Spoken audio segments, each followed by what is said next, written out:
They said I was marrying into a fairy tale, but the first time his fist struck me, it happened in front of everyone, on our wedding day, when the vows were meant to promise forever, not fear. Before we dive deeper, tell us where you're watching from. We'd love to hear, and if you're new here, hit that subscribe button. Because this story, you won't forget it. My name is Aisha, and I had no idea that walking down that aisle would mark the beginning of a nightmare. When I first met Ethan, he was everything the world saw: charming, successful, loved by family, confident in every room. Our courtship felt like the kind of love story people held up as ideal. But little cracks began to show, offhand comments about my friends, about my work, jokes that stung. At first I ignored them, then I apologized for things I didn't even do, so the peace would return. The wedding was perfect: white dress, polished speeches, tears of joy, 300 guests. But during the reception, as I stepped forward to thank everyone, his voice cut through, low and cold. He whispered, "You're humiliating me." I froze. His hand shot out. It landed across my cheek. Silence swallowed the music. The crowd gasped. My world twisted. In that first moment I realized, this isn't going to be something hidden behind closed doors. This is going to be every room I enter, every mirror I face. If this were your story, what would you do? Would you stay quiet, hoping it was a fluke? Or would you fight to be seen? Keep watching, because what happens next may make you question everything you thought abuse looked like. Aisha Thompson was the kind of woman everyone rooted for. At just 29, she'd built a life most people twice her age would envy, not because of wealth, but because of purpose. She grew up on the south side of Atlanta in a small 2-bedroom apartment where her mother worked double shifts just to keep the lights on. Those nights shaped her. She promised herself that no child, no woman, would ever have to feel as invisible as her mother once did. That promise turned into her life's work. As a social worker, Aisha became the quiet strength behind hundreds of single mothers, helping them find housing, jobs, and hope. She didn't chase luxury. She chased meaning. Her co-workers admired her grit, her compassion, the way she could walk into a room full of pain and somehow make it lighter. She never needed a man to define her. Her life had its own rhythm, and she was proud of that. Then came Ethan Cross, billionaire heir, real estate empire. A man who seemed to own not just skyscrapers, but the air around him. You couldn't go a week without seeing his name in a magazine. Smiling with politicians, cutting ribbons at children's hospitals, giving grand speeches about making the world better. When they met at a charity gala, it felt like two different worlds colliding. Aisha, in a borrowed dress she'd ironed 3 times, speaking passionately about community work. Ethan, listening with that focused, cinematic gaze, the kind that made people feel like the only one in the room. "I admire your heart," he told her, his voice smooth as silk. "It's rare to meet someone who actually cares." For the first time in years, Aisha allowed herself to believe she could be loved without conditions. He sent flowers to her office the next morning, then called every night. He remembered the small things, her favorite tea, the book she said changed her life, the scar on her wrist from helping a runaway teen escape a broken home. Every gesture was deliberate, thoughtful, perfect. Friends teased her that she'd found her fairy tale, but even fairy tales have shadows. Their first date was at a quiet rooftop restaurant overlooking the city lights.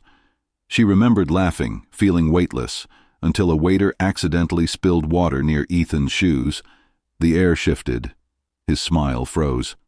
"Are you blind?" he snapped, his tone so sharp it sliced through the moment. The waiter apologized, trembling. Ethan handed him a $100 bill and said, "Maybe this will help you pay for glasses." Then, just like that, he turned back to Aisha and continued talking, as if nothing had happened. She smiled politely, uneasy, telling herself everyone loses their temper sometimes. But somewhere deep inside, something small whispered, "This isn't right." Still, she ignored it. Because how could someone so generous, so admired, be cruel? The world loved Ethan Cross, and now he loved her. At least, that's what she thought. If you were in her shoes, would you have noticed the red flag that night, or would you have brushed it off too, believing people can change? Let us know in the comments below. The months that followed felt like a dream Aisha never asked for, but one she couldn't wake up from either. Ethan's world unfolded around her like a perfectly written script. Private jets whisked them to Paris for dinner, only to return to Atlanta by morning. Paparazzi captured every smile, every intertwined hand. Designer boxes stacked in her apartment faster than she could open them. She told her friends, "It feels like a movie." And they all said the same thing. "You deserve this." What they didn't see was the quiet erosion happening underneath. It began with little things. "Wear the red one tonight," he'd say, taking the black dress from her hands. "It looks better on you." His tone was sweet, commanding without sounding harsh. She told herself it was care, not control. When she'd stay late at work helping a struggling mother, he'd text, "Who needs you more, them or me?" The words seemed loving at first, until they weren't. Soon, he began showing up outside her office, waiting in his sleek black car, smiling that same perfect smile. "You work too hard, babe. Let me take care of you." Aisha's friends noticed the changes before she did. The once bold, outspoken woman who fought for others' independence now found herself explaining Ethan's moods, his stress, his temper. One evening, as she slipped on her shoes before a dinner event, Ethan appeared behind her and said softly, "You're beautiful when you listen." She froze. There was no warmth in his eyes, just ownership. It wasn't a compliment. It was a warning. Still, the world only saw perfection, lavish parties, tabloid headlines calling her the luckiest woman alive. Even her mother, who'd once worried about her independence, smiled and said, "He's a blessing, baby." And Aisha wanted to believe that. She wanted to believe she'd finally found peace. But inside their penthouse, when the cameras stopped flashing, Ethan became someone else entirely. He monitored her calls, deleted messages from male colleagues, hired a driver who reported her whereabouts. If she questioned him, he'd laugh and say, "You should be grateful someone loves you this much." Gratitude. That word became her prison. She stopped wearing lipstick he didn't like, stopped attending social events he didn't approve of, stopped being herself. Sometimes, late at night, she'd look in the mirror and whisper, "Who am I now?" But before she could answer, he'd walk in, drape a diamond necklace around her neck and say, "Smile for me." And she would. Because saying no had consequences she wasn't ready to face. Everyone said she was living a fantasy.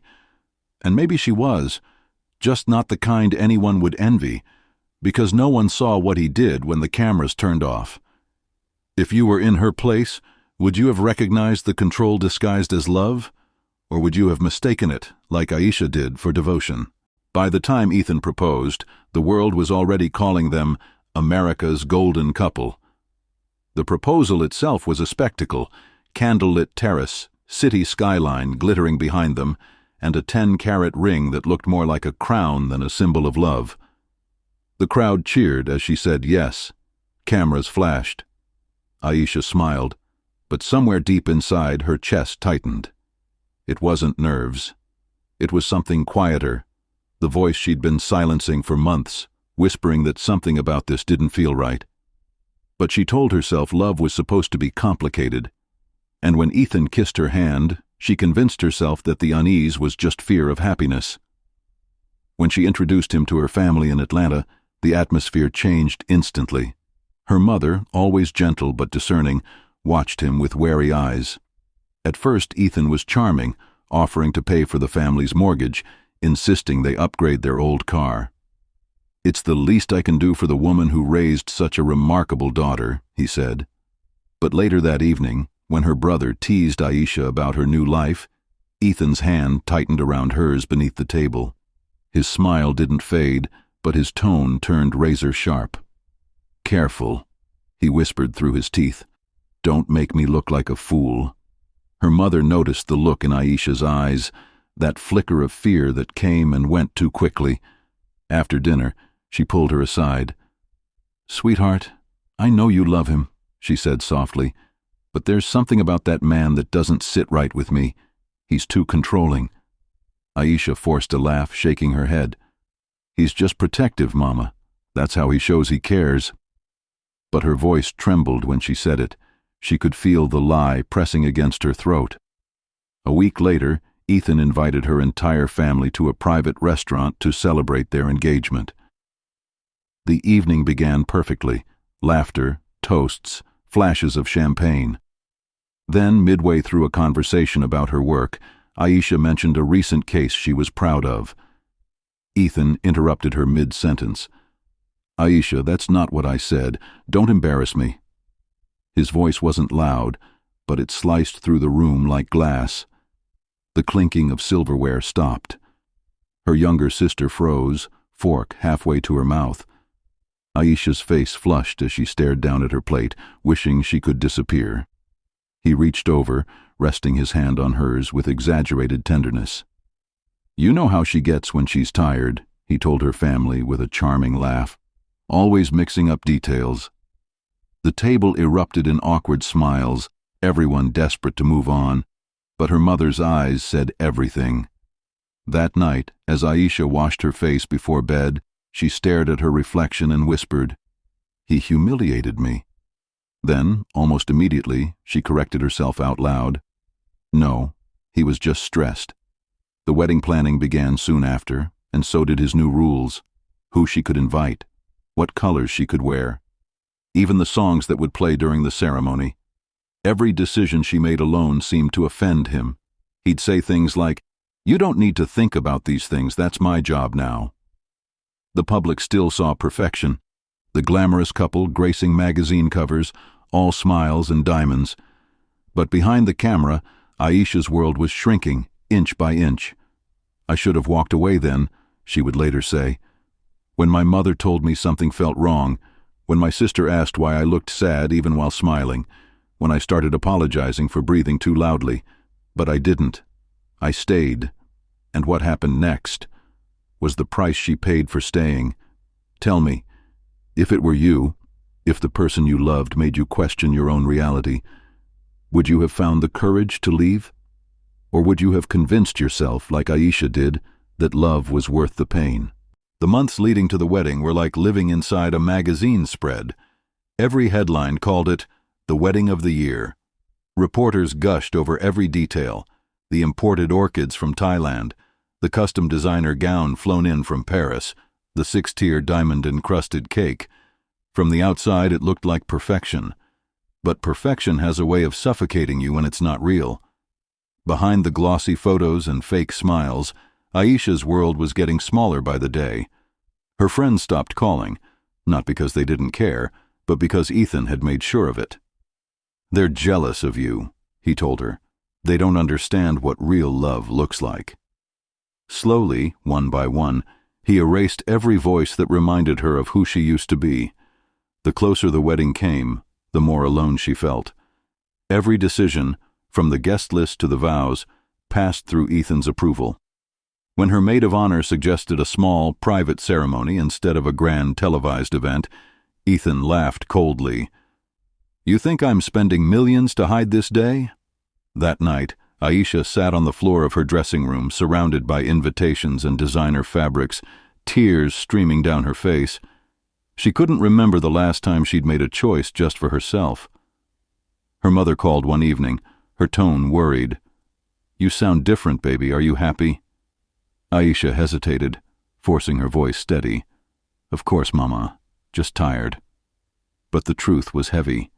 The night before the wedding, she finally broke. Alone in their mansion, she stared at her reflection in the mirror. Flawless hair, perfect skin, diamond engagement ring glittering under the light. And yet she barely recognized the woman staring back. She whispered to herself, "You wanted love, not this." Ethan walked in quietly, catching her mid-sob. For a moment she thought he'd comfort her. Instead, he crouched beside her, voice low and controlled. "You're not backing out, Aisha. If you ever leave me, I'll ruin you.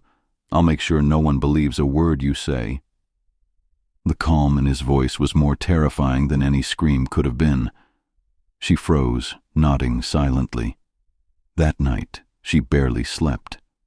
Every time she closed her eyes, she saw his face, the smile that the world adored, and the eyes only she knew. The morning came with blinding sunlight and the echo of wedding bells.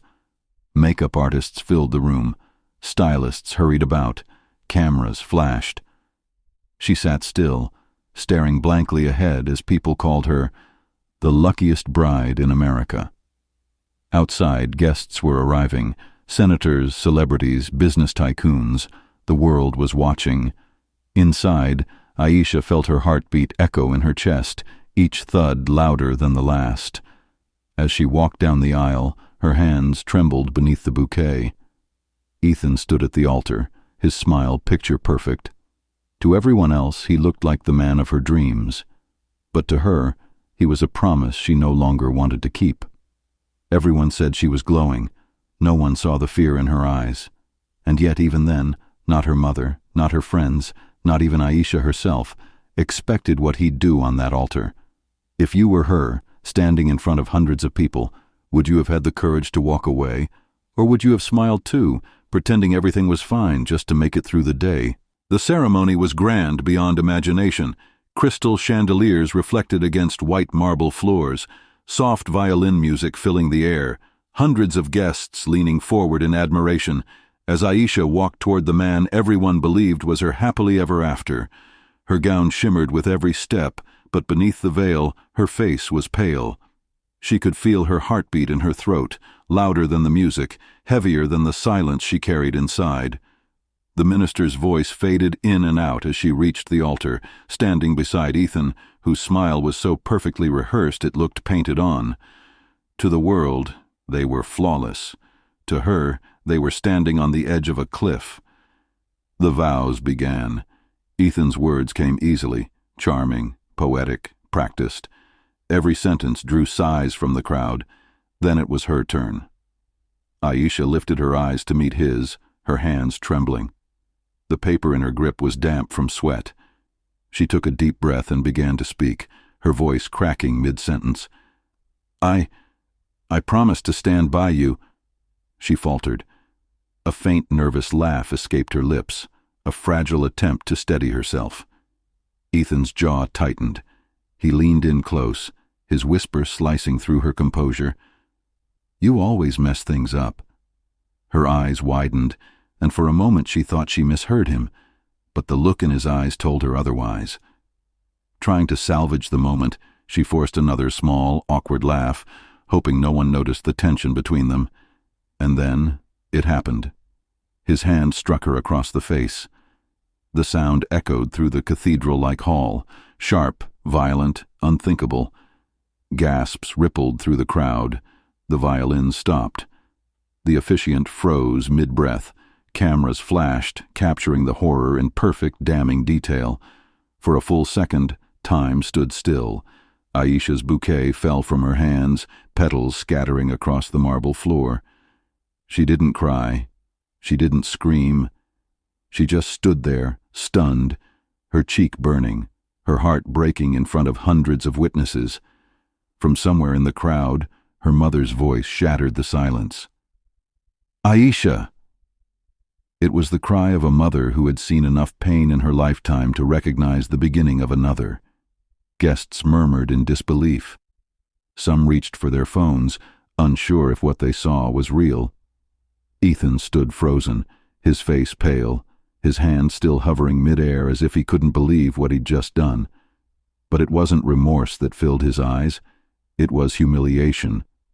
He turned sharply, adjusting his cufflinks, pretending as if nothing had happened.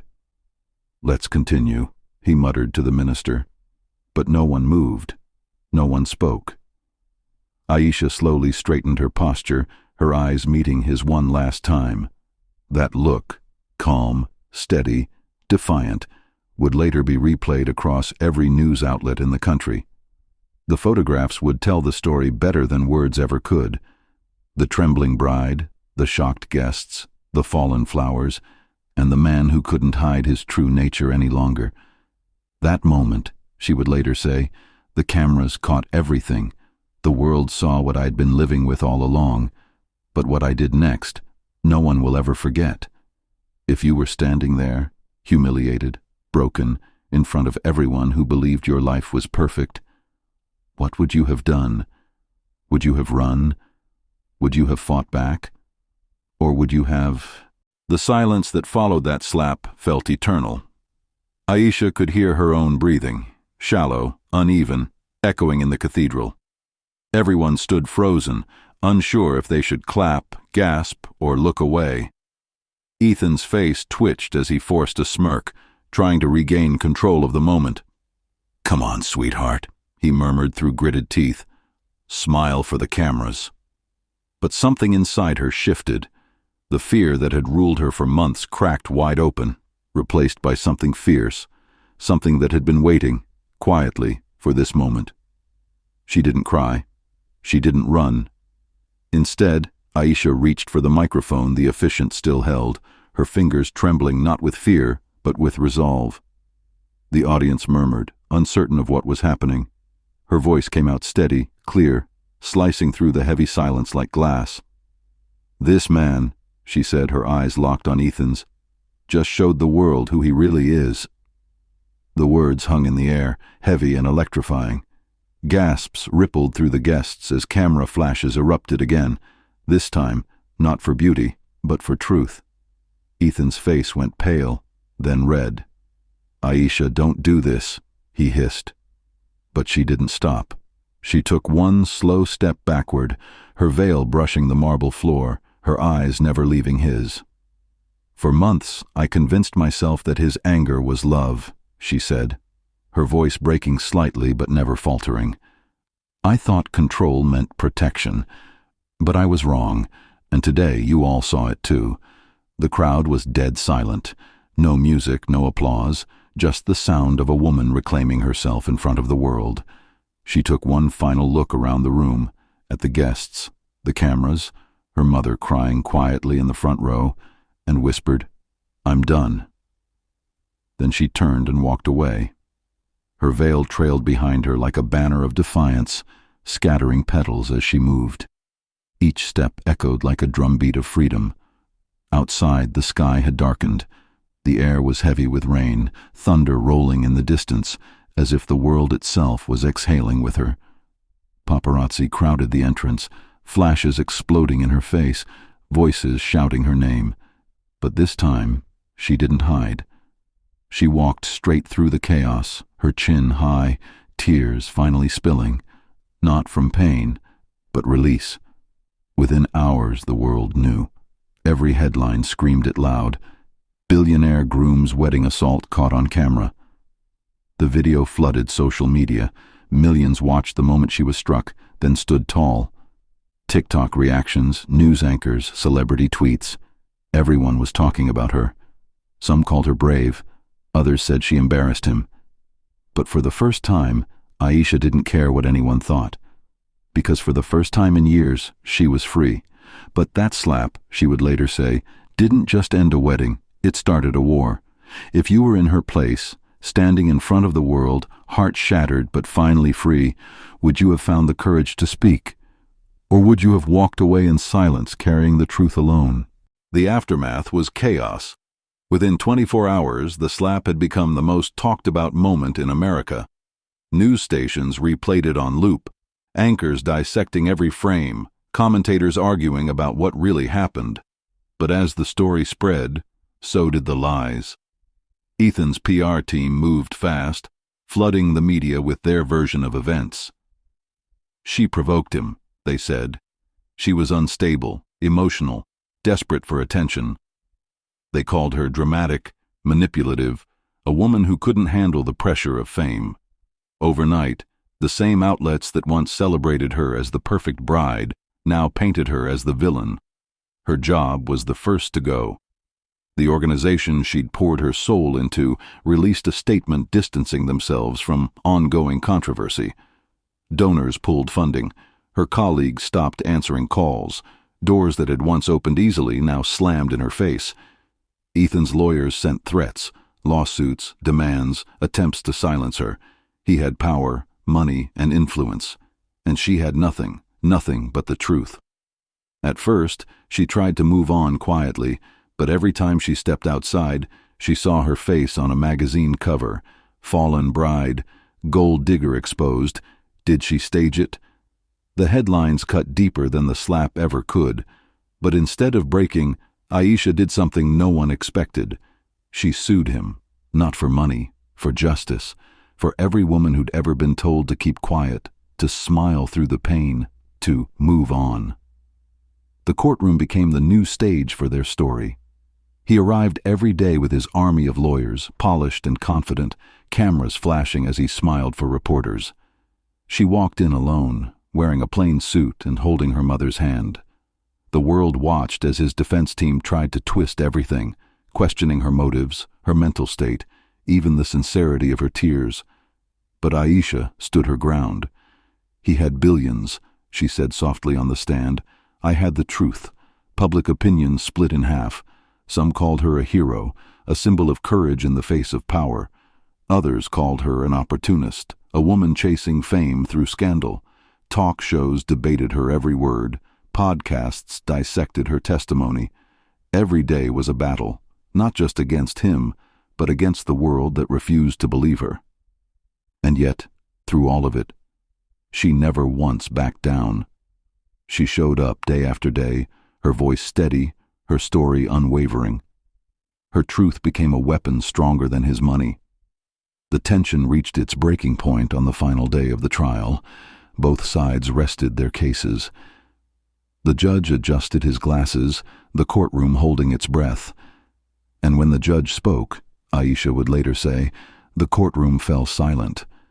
If you were sitting in that room, waiting for the world to decide whether truth could outweigh power, what would you have hoped the judge said? The day of the verdict, the courtroom was packed. Reporters, activists, strangers who'd followed every word of her story. Aisha sat at the front, hands folded tightly in her lap, her heart pounding in her chest. Ethan sat across from her, surrounded by lawyers, his expression unreadable. Months of sleepless nights, tears, and humiliation had all led to this moment. The judge cleared his throat, his voice calm but firm. In light of the evidence presented and the testimony provided, the court finds in favor of the plaintiff, Ms. Aisha Thompson. For a heartbeat, there was silence. Then a soft gasp rippled through the room. She'd won. The damages were substantial, enough to make headlines, enough to shake his empire. But that wasn't what mattered. It wasn't the money, or even the legal victory. It was the recognition. The truth had finally been seen, and for the first time in a long time, Aisha could breathe. She glanced at Ethan one last time. His face was pale, hollow. For once he had no script, no smile, no control. She didn't hate him, not anymore. She pitied him. Because while he had lost his wealth, his reputation, and the life he built on lies, she had found something far greater. In the months that followed, she turned her pain into purpose. Using the settlement money, she launched the Phoenix Foundation, a safe haven for women escaping abuse, a place that offered legal aid, counseling, and hope. She began speaking publicly, not as a victim, but as a survivor. Each story she heard, each woman who came forward, reminded her that she had never been alone.